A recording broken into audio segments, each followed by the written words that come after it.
Long story short, life came up, had to take a little break, sort things out. But we are here, heading into the Brothers War. This is the next set coming in Magic. It's now fully spoiled. It'll be out on November 18th. I'm just making this video quickly and then we'll get to content with the Niv decks moving forward in the future. What I'm going to do is highlight 3 cards I am I'm pretty excited about and I'm going to be trying. So, let's start here. First one I wanted to highlight was Legions to Ashes, sorry. It is 1 white-black, exile target non-land permanent opponent controls and all tokens that player controls with the same name as this permanent. Now, as you can see here with the Thesaurus underneath it, this is basically Vindicate. In fact, I would even say it's better than Vindicate because it exiles the permanent. Well, it's not better because it can't target lands, but let's be real. This gets around one of the biggest gripes I have with Vanishing Verse at the moment. The fact that Vanishing Verse hits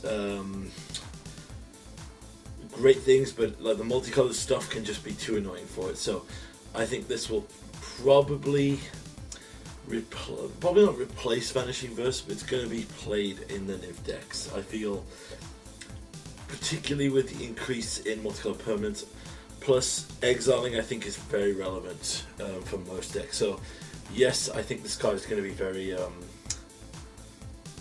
prominent. But also, the thing to point out here is, essentially, this is Maelstrom Pulse combined. Well, Decoration Stone, true, but this is basically a Maelstrom Pulse, and Maelstrom Pulse was incredibly powerful in Modern back in the day.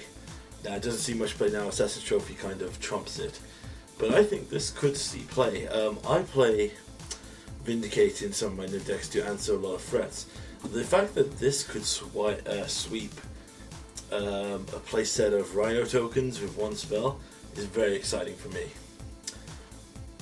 Alright, moving along, we're going to go to my main card I'm most excited for in Constructed, the Third Path Iconolist.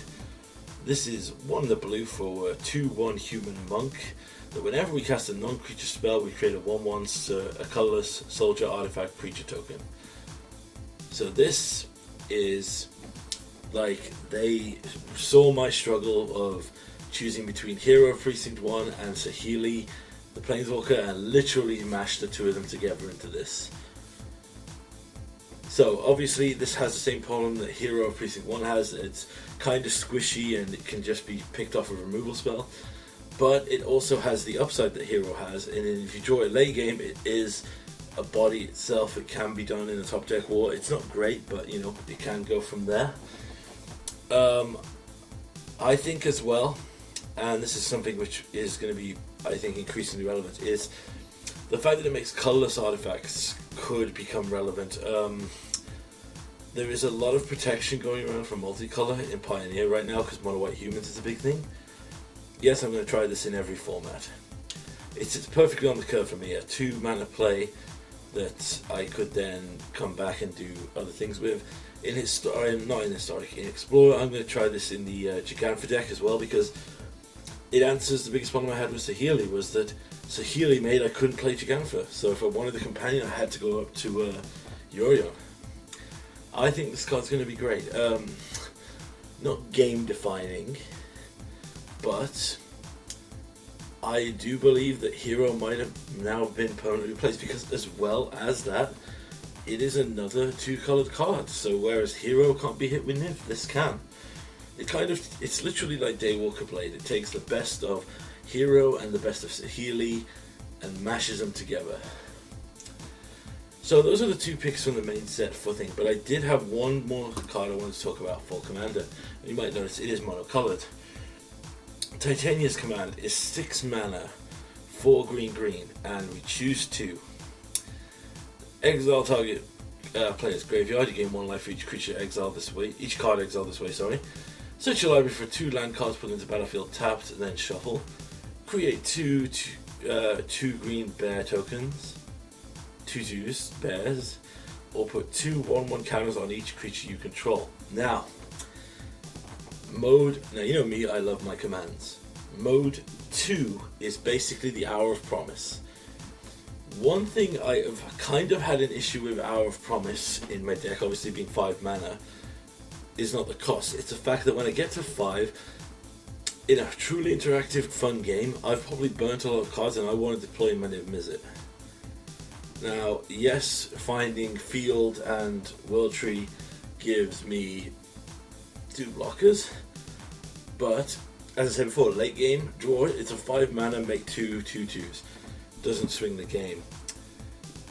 This, I think, is a step up, and I will be probably replacing Hour of Promise with this, because